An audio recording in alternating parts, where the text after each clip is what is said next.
Hello friends, तुमचं पुन्हा एकदा स्वागत आहे आमच्या यूट्यूब चॅनलवर। तर आज आम्ही आलो आहोत एमपीमधील मांडवगड येथे। तर मांडवगडचा हा पहिला स्पॉट आहे जहाजमल। तर चला आपण पूर्ण एक्सप्लोर करूया आता।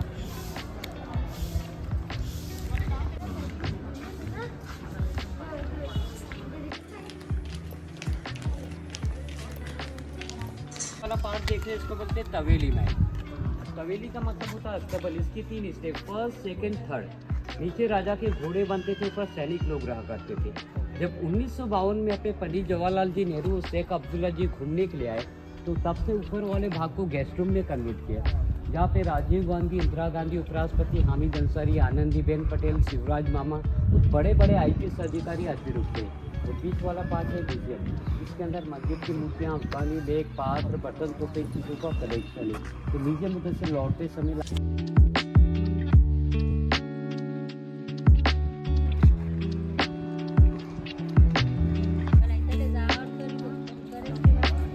सूरज टैंक का पानी वह ऊँट और बैल से ऊपर टंकी पे चढ़ाया जाता है। जब पानी को हम हाइट से छोड़ते हैं तो वो तेज गति से आता है और स्टोन पत्थर से टकरा के फाउंटेन से निकल के सीधे लेक में। तो ये विदाउट मोटर से चलने वाले फाउंटेन है, फव्वारे। देखिए, सबसे पहले मैं मेरा नाम बता तो मेरा नाम है परमानंद देवी अंजेरिया, मांडू का एक लोकल बंदा। मांडू का जो इतिहास है वो 8 AD से लेके 13 तक परमार, इसको हिंदू राजा ने बनाया था, जिसमें फेमस रहे मालवापति मुंजदेव, राजा भोज, विक्रमादित्य, सिंधुराज और मलकदेव। और 13th सेंचुरी से लेकर 16 तक मुस्लिम। तो मुस्लिम में 4 कैटेगरी, सुल्तान, खिलजी, मुगल और गौरी वंश, जिसमें हुस्न शाह गौरी, गयासुद्दीन खिलजी, नासरुद्दीन खिलजी, सुजात खान, बाज बहादुर, अकबर, शाहजहां, औरंगजेब, बाजीराव पेशवा और धार के आनंदराव पवार। इस प्रकार मांडू के अंदर में डायनेस्टी रही, जिन्होंने किलों का निर्माण स्टार्ट किया, कंप्लीट किया और पूरे मांडू और पूरे मालवा को बसाया। अब देखिए, जिस जगह पे आप लोग बैठे इसे जहाजमहल का नाम कैसे मिला? उधर मालवापति मुंज के समय मुंजी लेक, सूरज लेक, इन साइड में कपूर लेक, ये अंदर से लिंक है, इनकनेक्ट है, जुड़ा हुआ है। जब बारिश के दिन में अधिक वर्षा होती है तो मुंज तालाब का पानी कन्वर्ट होकर कपूर लेक में चला आता है। वो चांदनी रातों में मून लाइट में इसको देखने पर ऐसा दिखता है जैसे मानो कोई जहाज पानी के अंदर खड़ा है। उसी पैटर्न पे इस बिल्डिंग को जहाजमहल का नाम दिया गया। और आर्किटेक्चर की बात की जाए तो इसकी बनावट एक जहाज के शेप में, वो दोनों साइड लेक और तालाब होने के कारण जहाजमहल का नाम दिया गया। अब यहाँ के फेमस राजा थे गयासुद्दीन खिलजी, जिनका समय था 1469 AD से 15 AD का। तो उन्होंने भगवान कृष्ण को कंपेयर किया, उनकी हिस्ट्री पढ़ी कि जिस प्रकार उनके राज्य में 16,108 रानियाँ रह सकती है, तो गयासुद्दीन खिलजी कहता भाई मैं भी मांडू का किंग हूँ, मांडू का राजा हूँ, ये सब कुछ मैं भी कर सकता हूँ।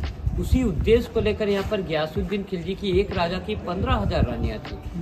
उन्हें 15,000 लेडीज से शादी नहीं किया।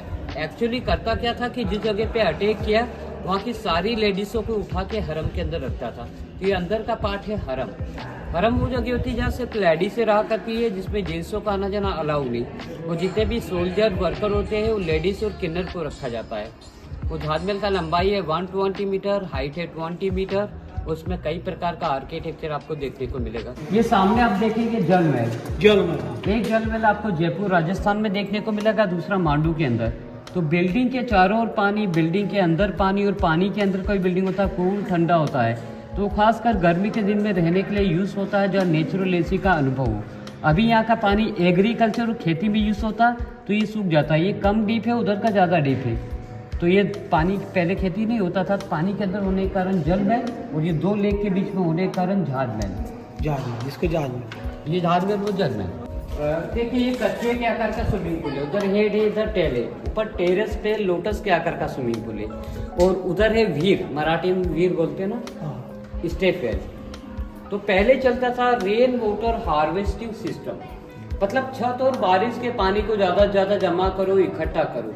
तो छत का जितना पानी होता था वो लोटस के टैंक में इकट्ठा होता था और एक्स्ट्रा उस वीर में, और उसी पानी को फिल्टर करके हरम की महिलाएं नहाने धोने पीने के लिए यूज करती थी। अब देखिए, ये कछुए के और लोटस के जो स्विमिंग पूल बनाए गए, यहाँ पर गयासुद्दीन खिलजी को 15,000 लेडीज में से 2 प्रकार की लेडीज से पसंद नहीं थी। तो उन्हें और ज़्यादा ब्यूटीफुल बनाने के लिए 2 प्रकार के उपाय किए जाते थे। एक वो जो सबसे ज़्यादा फेट या मोटी होती थी, तो उनका वेट कम करने के लिए एक्सरसाइज, तो जाम मार्केट में आप जामी मस्जिद के बाजू में अशरफी महल देखोगे, राम टेम्पल के पास में। वहाँ पर हर एक स्टेप पे सोने का एक एक कॉइन्स रखा जाता था और रानियों को कहा जाता था कि आप उन्हें उठा के कलेक्ट कीजिए। तो उन्हें उठाने के लिए झुकना पड़ता था, खड़े होना पड़ता था, सीढ़ी चढ़नी पड़ती थी। वो जितना भी कलेक्ट होता था या तो रानी अपने पास रखती थी या गरीब में दान करती थी। तो एक तरीके से गरीबों की गरीबी दूर होती थी। तो सेकेंड टाइम में मोटी उनका वेट वजन कम होता था, उसके आधार पर अशरफी महल। सेकेंड, उम्र के हिसाब से बालों का सफ़ेद होना, सुंदरता में कमी। तो इसके अंदर जंगल की जड़ी बूटियाँ, कपूर, फ्लावर, अरीठा, गुलाब जल, चंदन, वो जितनी भी आयुर्वेदिक मेडिसिन होती थी उसमें डाल के रेगुलर स्नान करते थे, जिससे उनके काले बाल काले बने रहते थे, उनकी सुंदरता बनी रहती थी। इस प्रकार के उपाय रानी और बेगमों के लिए। तो ये रानियों का ब्यूटी पार्लर है। ये जहाजमहल का मिनी मॉडल, जिससे लंगड़े बुजुर्ग व्यक्ति देख नहीं पाते, उनके मिनी मॉडल। तो ये चारों बाजू पानी, बीच में हरम का पार्ट, उधर यार होता। पहले गोंद गुड़ वगैरह बहुत सारी चीजें रली जाती थी। अब ईंट, रेत, चूना और केमिकल यूज करते बिल्डिंग को रिपेल के। तो ये आज भी बैल से ही चलता है। ये प्राचीन हिंदू बावड़ी, बावड़ी एक राजस्थानी शब्द है, लोटस हिंदू का प्रतीक। तो इसका बेसमेंट का रास्ता आम के पेड़ थे और ऊपर मशीन लगा, जहाँ शाम को 7 बजे लाइट एंड साउंड शो होता है। एक आदमी का टिकट होता है 180 रुपये। सारी चीज़ यहाँ लगती है और पूरा फोकस होता है हिंडोला पर।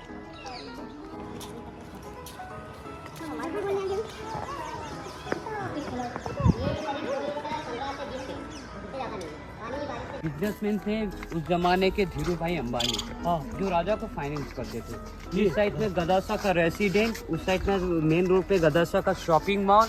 उनका घी, तेल, केसर, अनाज, बर्तन, कपड़े का व्यापार था, जो राजा को फाइनेंस करते थे और गरीबों की मदद करते थे। तो इसलिए गरीबों के स्वामी कहलाए। तो आगे जाके देखिए आइए आप।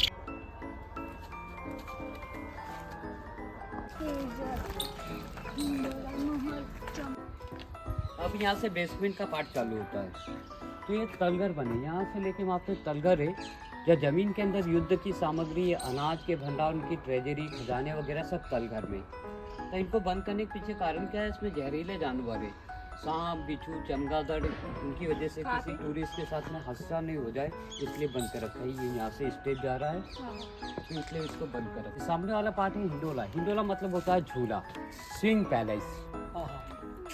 लेकिन ये 10th सेंचुरी में राजा भोज के समय एक टेम्पल था, उनकी कुलदेवी का मंदिर। इस मंदिर को तोड़ के नर्सरी केयर से 15th सेंचुरी में इसे हिंडोला में कन्वर्ट किया और इस बिल्डिंग को 2 भाग में डिवाइड किया। तो दीवाने आम, दीवाने खास, नाम तो आपने सुना होगा। दीवाने आम से मतलब है कि आम जनता को प्रॉब्लम होता था, वो राजा के पास आते थे, अपनी समस्या को बताते थे। मार्केट में आप जामी मस्जिद को देखोगे, वहाँ शासन देखने को मिलेगा। तो वहाँ पे दरबारे आम कोर्ट लगता था, जिनकी समस्या को सॉल्व करते थे। ये 4 विंडो वाला पार्ट है दीवाने खास, राजा का रहने का स्पेशल मीटिंग हॉल। और इस बिल्डिंग की सबसे इम्पोर्टेंट बात है, बिल्डिंग विदाउट फाउंडेशन है। अगर आप बिल्डिंग बिल्ड करते हो, बनाते हो, तो उसमें न्यू या बेस रखा जाता है, लेकिन ये बगैर न्यू पे टिका और सपोर्ट के लिए चारों ओर से टेढ़ापन। तो ऐसी बिल्डिंग इंडिया में 2 जगह, एक तो आमिर का किला जयपुर और दूसरा मांडू का हिंडोला महल। और इसके आइट साइड में जो विंडो खिड़की है वो राजस्थानी पैटर्न में। इसमें जाने के लिए 4 रास्ते हैं, फ्रंट साइड या बैक साइड, 2 इनसाइड। और इसको बिल्डिंग को जो आर्किटेक्चर है ये रोमन आर्किटेक्चर है। तो ये बिल्डिंग दीवाने आम, दीवाने खास और झूले महल के रूप में जानी जाती है। ये बिल्डिंग ऐसा बना जैसे ताश के पत्ते का क्रॉस एंगल में, और आकार इसका है टी शेप में। पत्थर की जाली, ऊपर टेरेस था जो टूट गया। सावन में रानियाँ झूला बांध के झूले का लुत्फ उठाया करती थी, इसलिए झूला महल। ये बिल्डिंग दीवाने आम, दीवाने खास और झूला महल।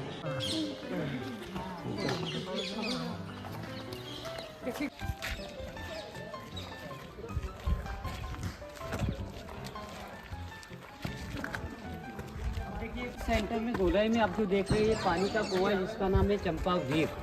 वीर मतलब वावड़ी। ये 3 माला जमीन के नीचे 2 फरे से आखिरी कोने तक ये 5 माला बिल्डिंग है। और इसके अंदर से टनल्स निकल के जो अदर सिटी ऑफ फॉरेस्ट को लिंक करता है। और लखनऊ के अंदर इमामबाड़े में भूल भुलैया का एक छोटा रूप यहाँ देखने को मिलेगा।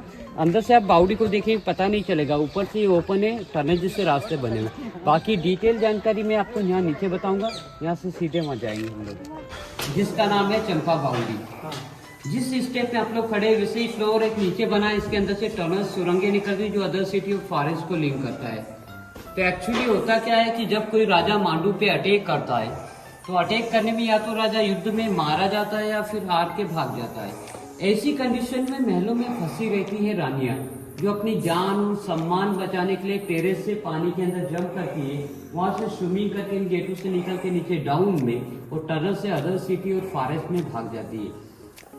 जब सैनिकों दासियां देखती भाई रानियां पानी में कूदी दिख नहीं रही, डूब के मर गई होगी या सुसाइड किया होगा, जबकि वो सेफ जगह पे पहुंचती, उसी के आधार से खुफिया रास्ते का नाम दिया आदमी को गुमराह करने के लिए, राजा रानी की जान बचाने के लिए। तो ये गुप्त रास्ते के रूप में यूज होता है, जिसका नाम है इमरजेंसी एग्जिट ऑफ चंपा बावड़ी। तो चंपा एक रानी का नाम है, चंपा एक फ्लावर का डिजाइन। तो चंपा के विषय में बहुत अच्छी कहावत है, मैं आपको सुनाता हूँ कि चंपा तुझ में 3 गुण, रंग रूप और वास। चंपा तुझ में 3 गुण, रंग रूप और वास, अवगुण तुझ में कौन सा, जो भंवर न आए पास। चंपा लागे वर राधिका और भंवर लागे हरि का दास, तो माँ समझ के ना आए पास। तो कभी भी चंपा के फूल पे भौरा नहीं बैठता माँ समझ के। तो चंपा का फूल किसी भगवान को नहीं जुटता, सिर्फ कृष्ण भगवान के अलावा। और एक और शेर सुनाता हूँ कि फूलों से अच्छे होते कांटे जो दामन को थाम लेते हैं। फूलों से अच्छे होते कांटे जो दामन को थाम लेते हैं, अरे दोस्तों से अच्छे होते दुश्मन जो जल जल के नाम लेते। ये टैंक के ऊपर से ऊपर में रानी ऐसे जंप करती थी, नीचे डाउन में, और टनल से अदर सिटी और फॉरेस्ट। और ये समर और विंटर रानियों का रहने की जगह है। सर्दियों में रानियां ऊपर रहती थी और गर्मी में नीचे डाउन में जब कूल और एसी वाला रूम बन जाता था। फिर से मैं ये और मालवा की 2 कहानी है, 2 शेर सुना देता हूँ मैं आपको। कहाँ राजा भोज कहाँ गंगू तेली, कहाँ राजा भोज कहाँ गंगू तेली, कहाँ सोने का सिक्का और कहाँ अधेली। और मालवा के विषय में एक और कहावत है कि मालो माटी गन गंभीर, टक टक पग और जग जग वीर। मतलब जगह जगह पे खाने की व्यवस्था और जगह जगह पे पानी की व्यवस्था। तो ये मालवा की कहावत है। ये जहाजमहल का बैक साइड, जब ये लेक भरता और पानी की लहरें फोन या किले से टकराती है तो ऐसा लगता है जैसे कोई जहाज चल रहा है, इसलिए इसको जहाजमहल का नाम है। और जब इसकी मून लाइट में इसकी परछाई गिरती तो ये डबल रूप में जैसे ताजमहल के अंदर पानी के अंदर दिखता है। तो ये जहाजमहल का पार्ट है। और जैसे मैंने बताया था ये 5 माला बिल्डिंग है। एक स्टेप तो नीचे देखा, सेकंड स्टेप ये है, तीसरी स्टेप में हम लोग खड़े हैं, चौथा स्टेप हो जा रहा है और 5वां स्टेप हो जा रहा है। इसे करके 5 माला बिल्डिंग है, जहाँ राजा महाराजा उनकी रॉयल फैमिली यहाँ रहती थी। शाही परिसर, पानी की सुविधा के लिए वाटर टैंक, स्विमिंग पूल।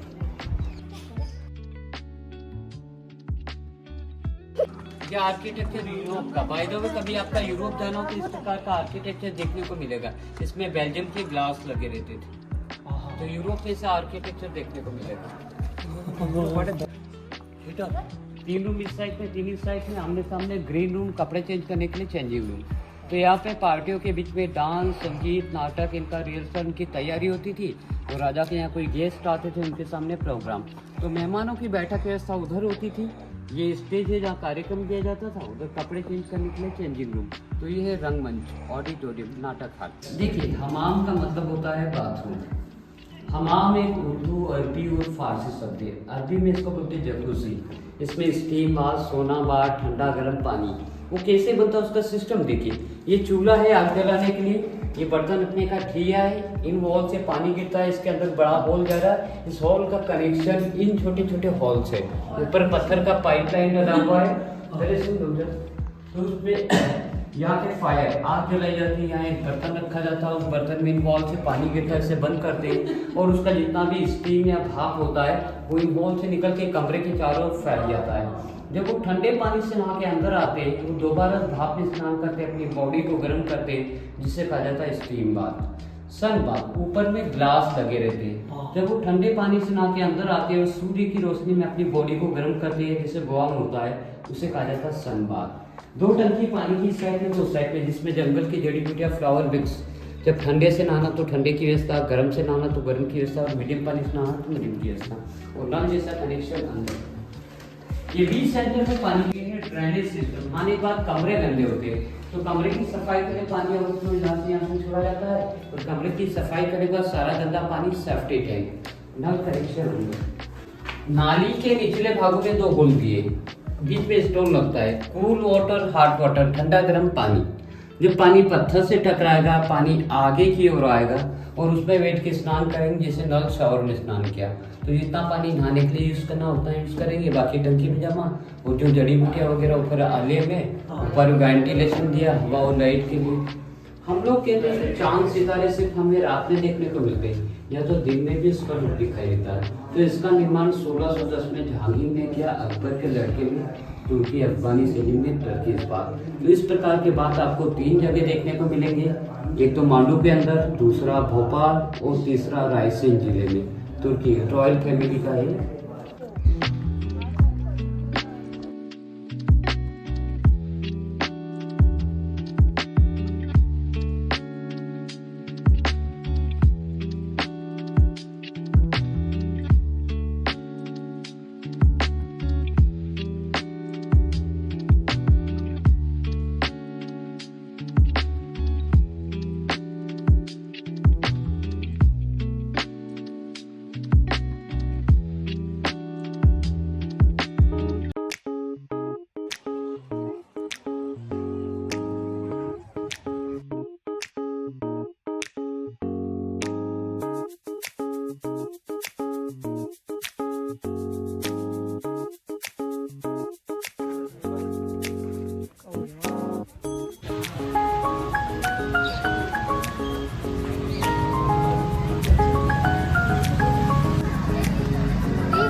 नहीं का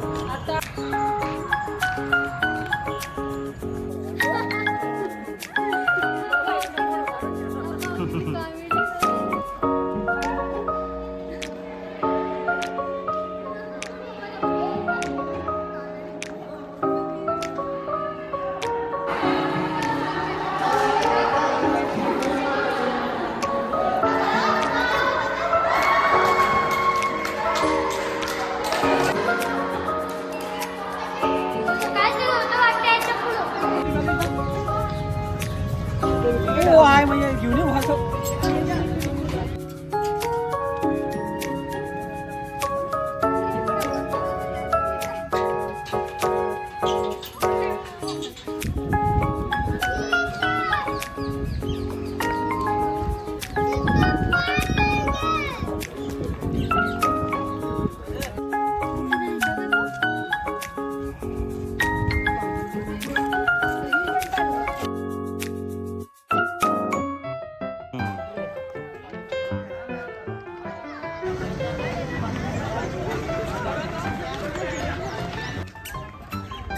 बरोबर.